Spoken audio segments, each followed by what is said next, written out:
Съмнение. Умърх се да живее. Оборотите ще се намаля.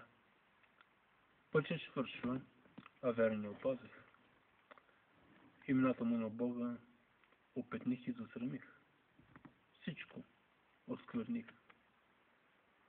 Оставам сам, изчезвам без следа. Никой не ще ме помни, освен старата жена. Майко, майко, ти за мене не тежи. Тук бях и вече ме няма. Някой дух на свеща. Изгасна като бездимен пламък, угасен от духането на света. Свършиха ми батериите. Желанието да живея се прецака. Всичко около мен е суета.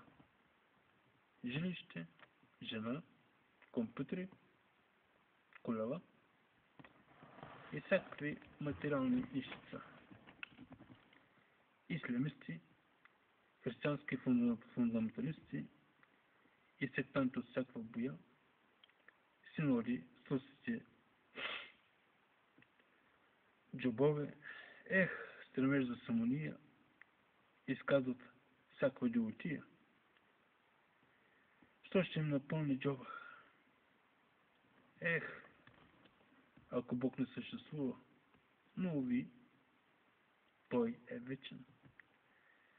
Как ще се разиграя коня, да стъпча лумпенското стадо, ракетите на старт с термоядрени глави, с обемен взрив, всичко след мен да бъде изгорялата трева. И само щурците там да пеят тишината на света.